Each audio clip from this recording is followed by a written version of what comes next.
welcome back. This is the second video in our Spot On Intuition Summit series. And if you haven't yet watched the first video where I discussed what intuition is, how it works, the science behind energy and frequency, and having an expanded field of energy that allows you to connect with the energy of anything you want to see or know in this universe versus having a contracted field of energy that separates you from the information you want to intuitively tap into, I highly recommend checking that out before we dive into today's video. My intention in this series is to give you all the information you need to really understand what you can do to become a person who lives life with full access to your intuition. Because when you have clear intuition, you always know what moves to make, what will work and what won't, how to spot opportunities that others can't see, how to read the energy of any situation, and how to have the ability to psychically know anything you need or want to know. And so in this video, I want to cover the 4 most commonly discussed ways that we get our information intuitively. And then I want to talk about how each of these intuitive channels gets blocked throughout the course of our life. So let's just dive right in. The 4 most commonly discussed intuitive channels are often called the clairs: clairsentience, clairaudience, claircognizance, and clairvoyance. Most likely you've had some intuitive experiences in one or maybe even all 4 of these ways. When I train new intuitive coaches, I usually find that each student is strongest in 1 or 2 of these areas and weaker in others. And by the time they've trained and put in a lot of practice, they start to feel really confident with those ones that were strong. And then the others even start to open up as well, which kind of leaves them with all of their intuitive channels wide open, making it really easy for spirit to get messages and guidance to them in whatever ways they are open to receiving it. So let's cover each of the clairs and discuss what they are, how they work, and why they might get blocked. So we'll begin with clairsentience. This comes from the French words clair and sentience, which translates to clear feeling. Clairsentience is when you can pick up on the energy or vibrations of information through physical sensations, emotions, and intuitive feelings. It happens when you can feel the sensations of energy in your own body. You might experience emotional shifts that mirror the energy you're picking up on. You might get a feeling of heaviness when the energy you're picking up on is a lower frequency, like sadness or a burden or shame. And you might feel a lightness or a warmth when you're picking up on a higher frequency energy, like love or joy. You might also receive intuitive insights by being able to feel someone's intentions or their past experiences or their hidden emotions. Either way, a person with strong clairsentience has the ability to interpret energy because they can feel it. If you've ever had a gut feeling about something, that is you picking up on the energy of it and having the ability to decipher what that information is. To give an example, I remember one time when I was in high school, I was sitting in my living room with my dad and our phone rang. And he paused and he said, "I've got a strong feeling I shouldn't answer this phone call." So he let it ring. And back then, a voicemail used to play out loud on our machine as people were leaving it. And I won't out his business. It is a funny story. We sat there laughing as the message was being played, but it was definitely a call he wanted to miss. So that's an example of clairsentience, intuitively feeling something, picking up on the energy and being able to decipher it by physically or psychically feeling it. And this ability can be trained. Some people naturally pick up on energy through their feelings, but maybe they don't know how to interpret what it is that they're picking up. And others might be more blocked in the ability to pick up on energy through feelings. So, how does clairsentience get blocked? Our ability to psychically feel things starts getting weaker when we shut down our ability to actually feel things. When we get afraid or uncomfortable with our feelings, we start shutting them down as a protective mechanism.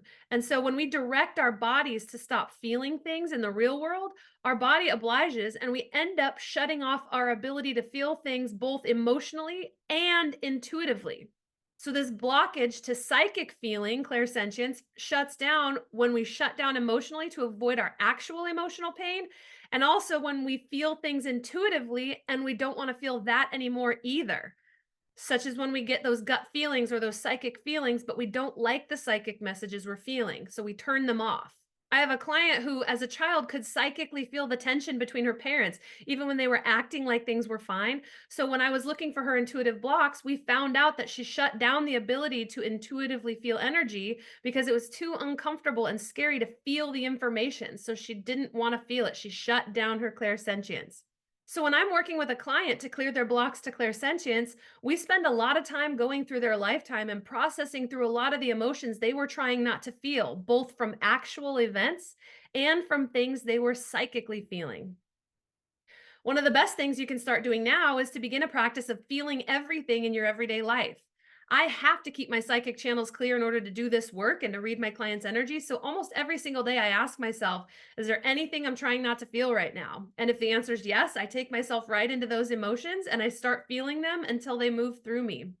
An emotion doesn't last forever. It's just energy and motion. So once we learn that the process of feeling these emotions is what moves them through our body and keeps our intuition strong, our psychic clear feeling sharp, we really strengthen our clairsentience and tap into that power of being able to intuitively feel information.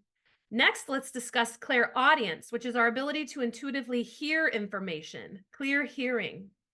A person with strong clairaudience is able to receive information through auditory perception, messages that are not audible to others. Sometimes clairaudient information comes into your awareness as your own voice, or as the voice of someone else, or the voice of angels, guides, deceased loved ones. It might come in the form of other sounds like ringing or buzzing or tones that you might know to correspond with a particular emotion or event that you're trying to read. Clairaudience might come through as music or melodies, like when you're needing a certain message in your life, so you hear a song in your head with the message you need.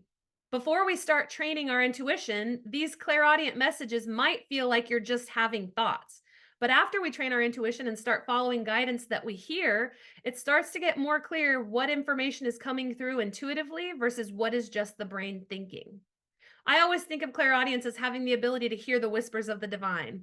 Intuitive guidance, maybe think of it as angels or guides whispering in your ear. Make this move, go this direction, buy this book, hire this mentor, say yes to this invite, get in that lane now. A good example of a person with strong clairaudience might be some of the popular mediums you see on TV. They'll say things like, Spirit is telling me this, or this deceased person is telling me this, or saying this, right? These mediums hear voices. When you think of a person who's a really talented musician or a songwriter, this is usually a person with strong clairaudience because there are sounds and frequencies vibrating in this universe, beautiful melodies, and a person who can hear those melodies in spirit first or hear them in their head first, hear them psychically, intuitively first, and then bring them into the 3D world with their voice or with their instruments. These people are generally very strong in clairaudience. So, how does clairaudience get blocked? It gets blocked when you signal to the universe that you don't want to hear things, both in the real world and when you're hearing guidance psychically that you don't want to hear.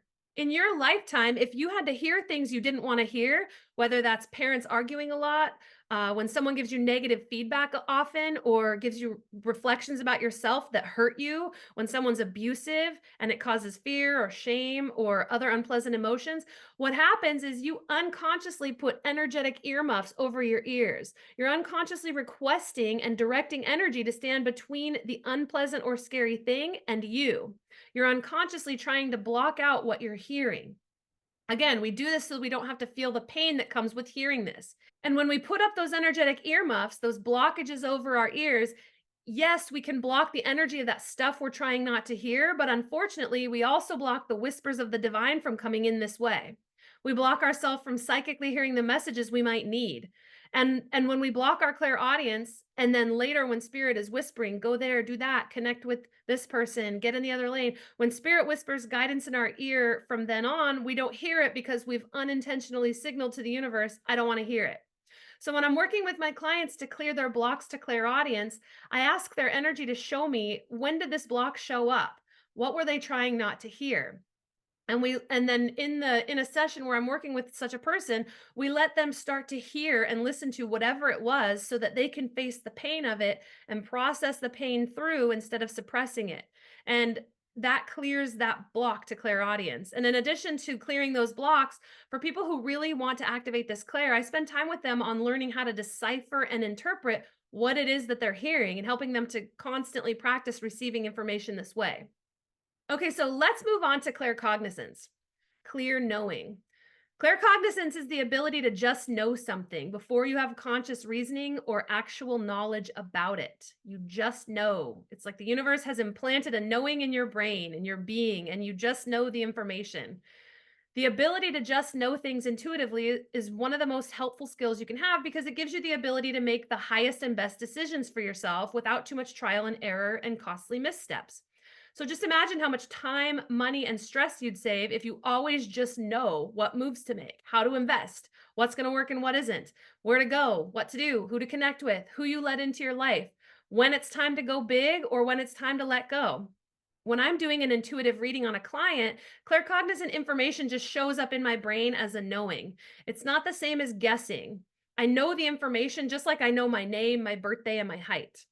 So, for example, in 2012, when I found out about an intuitive life coach training program, I knew I needed to do it, right? I hadn't ever heard of the trainer. I hadn't really been into personal growth that long. I didn't really even do any research on it. I just had an intuitive knowing that that was something I was going to do. It wasn't recklessness or desperation or hoping that it would work. I had a knowing, right? That's the person, that's the program, this is the time. It was a very different experience than other programs where I kind of had to sit with my logic and reasoning and weigh the pros and cons or, hope that it was going to work. I knew that this was part of my path. And I didn't have that same knowing when I went to law school or when I chose my college, right? I carefully weighed those decisions and I don't regret them, but they didn't give me the clear knowing that I am now familiar with. So some people had this knowing when they met their spouse, right? It wasn't logic. It wasn't even a dose of happy feelings. It was just a calm, intuitive knowing that this should be their spouse. Some people have this clear knowing when it's time to get out of something like a relationship or a job. So even when logic says, you should stay, they just know it's time to go. Another example of claircognizance of just knowing is when I found the house I bought in 2019. I wasn't even actively looking at homes, but the second this particular house came into my awareness, I knew it was my house and I bought it. We all have the ability or the potential to psychically know things. And when our energy is fully open, unblocked, and available for claircognizant downloads, and when we are well versed in recognizing this information when it shows up, and we know the difference between this psychic knowing and wishful thinking or fear, we can live a life where we're guided in the highest and best ways all the time, the most efficient and effective directions all the time. So, how does our claircognizance get blocked? Just like the others, it shuts down because we unconsciously tell it to shut down. This generally happens in three ways. One, claircognizance shuts down when we psychically know things, but the world around us is invalidating us. So our doubt causes us to stop trusting our intuition. Two, when we thought we knew things, but we ended up being wrong. And finally, three, when we psychically know things, but we don't want them to be true, or for whatever reason, we don't want to know. So the intuitive channel shuts down because you're signaling that you don't want to psychically know things anymore, and you're not going to trust what comes through. You don't want it to be true, so you tell yourself you're wrong, you invalidate yourself. One place where I commonly see this in my clients, where they unconsciously shut down their claircognizance, is when somebody who they really care about doesn't love them back or doesn't care for them in the way they would like. Usually it hurts too much to know this, or we need this person to love us in order to feel safe and cared for. So even though we intuitively know they don't love or care about us, we shut that knowing, that intuition off, and we signal to the universe, I don't want to know this, I still want to have hope. So this is when we shut down or start blocking the flow of claircognizance, when we don't want to know what we psychically are knowing. Another common example I often see of psychically knowing something but not wanting to know it is when you know your spouse is up to something, or your kid is up to something, or your employee or your boss is up to something, or you know the real reason why something isn't working, but it's just too painful to know that information. And it's easier to invalidate yourself than to let yourself psychically know it. Because if you know the information and you have to act on it, your life might implode, or you might have scary consequences. You might be trying not to know that you're supposed to do this big thing that's going to be inconvenient or make you lose friends or lose money or make a huge life shift that will be hard. So we have valid reasons why we shut down our claircognizance. Sadly, in trying not to know some things, the effect is that spirit stops communicating with us in this way because it has received the message, okay, this person doesn't want to know things. We stop getting knowings about the things we do want to know. I think most of us do this in our lifetime in order to stay loved or stay safe or stay sane. And luckily, we have the ability to clear these blocks, to strengthen our claircognizance, and to reopen our ability to intuitively just know whatever we want to know in our life. And finally, we come to the fourth clair, which is clairvoyance. And this is our ability to intuitively see something, clear seeing. A person with strong clairvoyance will be able to intuitively see information. So sometimes you'll get visions or visual messages. You get intuitive information in the form of visuals. I personally see a lot of information with clairvoyance when I'm reading a client's energy. And with a lot of practice and using this muscle, so to speak, I've learned how to interpret what I see visually and decipher what my vision means for them for the purpose of our readings. I'll give you an everyday example of clear seeing that maybe you've experienced too. So a few years ago, when I was driving from Washington to California, I stopped at a hotel halfway through the drive for a night, and the entire evening I kept seeing an image of my car door unlocked. This is something I would never do. I would never leave my car door unlocked. So I knew it wasn't just a random thought or a paranoia I was having. I was too tired to go check on it that night, but lo and behold, when I went to the car the next morning, it was unlocked with all my stuff. I had been seeing that information visually, psychically and visually. Again, all intuition is being sensitive to frequency and being able to tap into the energy of something. And with clairvoyance, it's being able to pick up on the energy of something by psychically seeing it.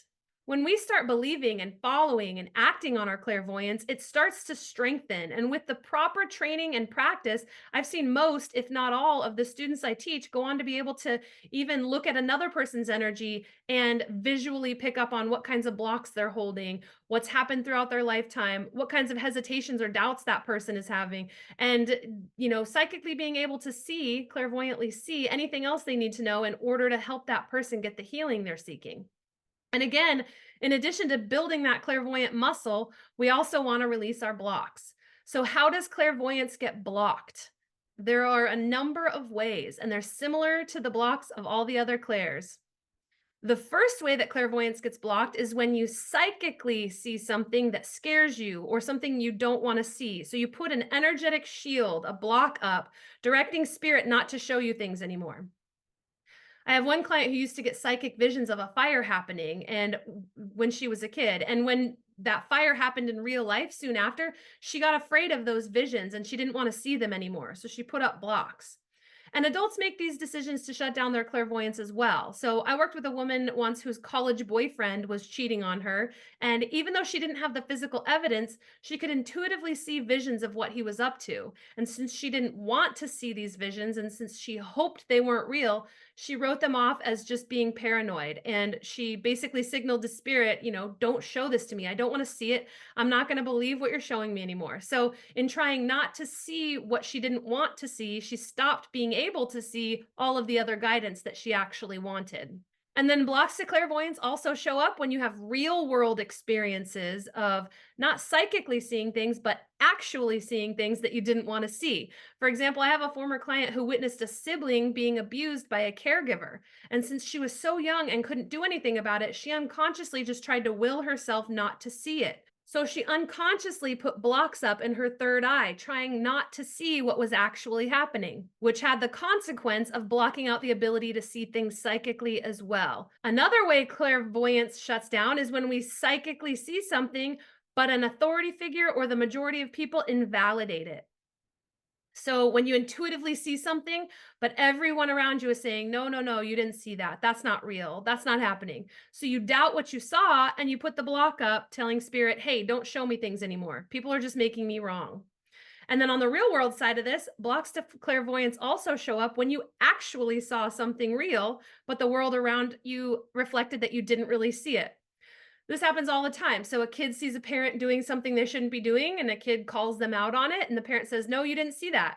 Things of this variety happen all the time. And we're not here to villainize the people who invalidated what you saw as a kid, either intuitively or with your physical senses.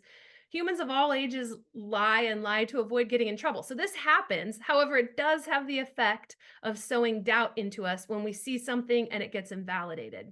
And this is a widespread issue, especially now with the mainstream media.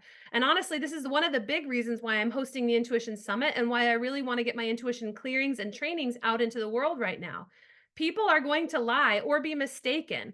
Companies are going to lie to make money. Power hungry people are going to lie to control your behavior. So human intuition really needs to come back online in a big way right now. And we need more people who can see clearly.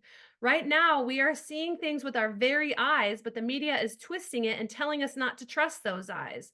Or we're feeling into truth, but the world around us validates the opposite, the lies. So it's up to us, it's up to each individual human to release everything standing in the way of your clear hearing, clear seeing, clear knowing, and clear feeling, so we can not only have better lives for ourselves, but create a better planet for everyone. All right, so those are the four main clairs, the ways that you might receive intuitive messages, nudges, and information.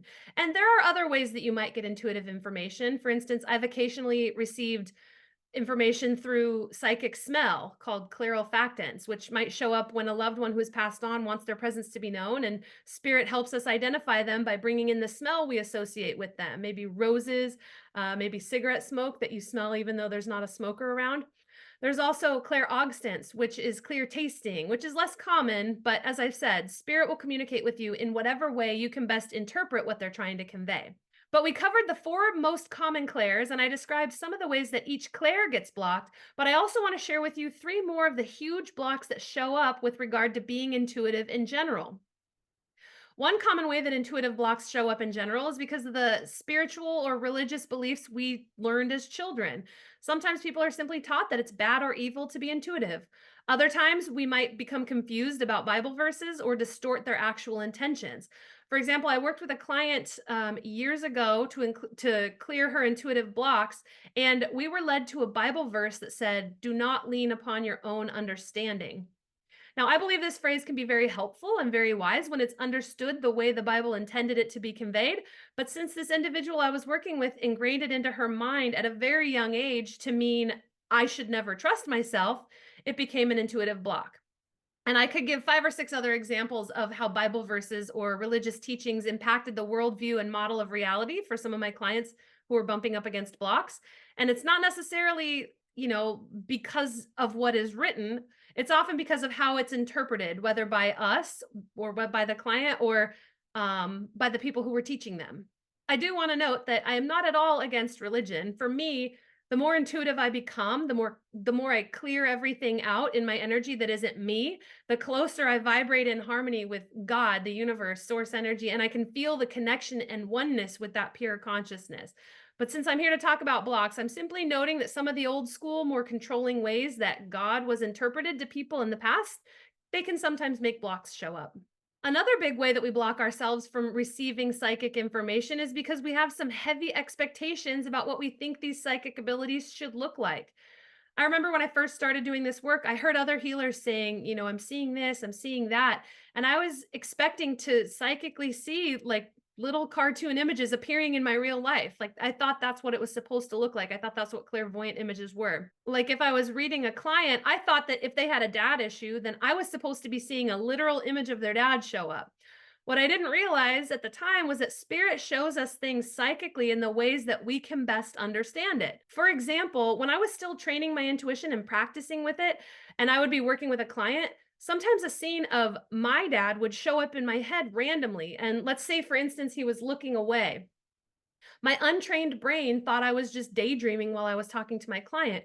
But once I learned, oh, spirit is showing me this client's dad ignored her, right? So I'm seeing my dad via clairvoyant image because spirit knows that's how my brain sees father, right? So I had to release my expectations about what clairvoyance was and how it came through. So if I had waited for a full-blown psychic movie of someone else's energy or their story or their blocks, I'd still be waiting. It comes in differently for everyone, and you just have to train yourself to see it the way spirit relays it to you. It takes a lot of practice and letting go of how you think it needs to work. For those of you who eventually want to become intuitive coaches, you will run into clients who don't remember things. So when you psychically see something, they might invalidate what you see, but there are things you can do to bring their energy back into that time and eventually get them to see what they need to see for the sake of your healing session. And as you work with them, you start to really perfect your own psychic dictionary because what spirit shows you is usually correct. It just might be the way you interpret it that's a little bit off. And when you're working with clients and practicing and going back and forth until you figure out what was really conveyed psychically, you become much quicker the next time you see that message. In my intuition mastery and coach training course, I show my students how to create their psychic dictionary, which is basically a running list of what spirit shows them and what it means. So for instance, one time when I was reading a client for the first time, I saw shiny glass in her solar plexus. And I didn't know how to interpret it. So I kept digging and I realized, oh, this shiny glass is ice. Oh, okay. What does that mean? Oh, okay. This means there's numbness where I'm looking at their energy. So they were trying not to feel something. Okay, great. So from now on, I know that when spirit shows me ice or shiny glass, I look for a suppressed feeling, right? I add that to my psychic dictionary. And when I see ice, I know that means suppressed emotion. And that's how spirit communicates with me, not everyone else. That's what it means to me. And so now it's a quick and clear intuitive message. And so everybody can work with spirit more and more and more and start to realize how spirit shows you things uniquely and individually. And finally, one of our biggest intuitive blocks that applies to all of the psychic senses, it can block all of the clairs, is our fear of being wrong. A lot of people have pretty clear intuition, but they feel blocked when it comes time to act on it or give voice to what was psychically seen, felt, heard, or known. So, have you ever intuitively felt something or known something and felt too afraid to act on it or voice it out loud because you were afraid of being wrong? This fear is actually an energy block in your body. Like other blocks, this one shows up when you've had a lot of real world invalidation of your intuition, or when you've had experiences or feedback that told you that you were wrong, whether that feedback was correct or not. This block also shows up when your intuition, or more likely what you thought was your intuition, was wrong in the past and it led to consequences that made you scared to ever act on your intuition again. Over time, the shame from these experiences starts to block your intuition because the ego wants to do everything it can to protect you from experiencing that shame of being wrong ever again. So the ego says, hey, spirit, don't give me any more information. I'm just going to be wrong. And then I'm going to be embarrassed or I'm going to fail. As you may have heard in my interview with Michelle Giliberto of Purely Resonance, this fear of being wrong can also interfere with your nervous system and your brain's natural intuitive pathways. And for more information on how your physical body holds those intuitive blocks, those fears of being wrong, be sure to check out that interview in this summit. And in my next video in the Spot On Intuition Summit, in video number 3, I'm actually going to show you how to start opening your intuitive pathways back up. In fact, we'll go through the process right there in video number 3 of activating an intuitive pathway. And I'll also be answering some of the most frequently asked questions I receive about intuition. So I hope this information today has been helpful, and I hope you've gotten some clarity on how and why these intuitive blocks might have shown up in your life. And if you know anyone who might benefit from all of this information, please feel free to share this summit with them. And be sure to check out all the awesome interviews that are featured in this summit while it's live. And I will see you in video number 3.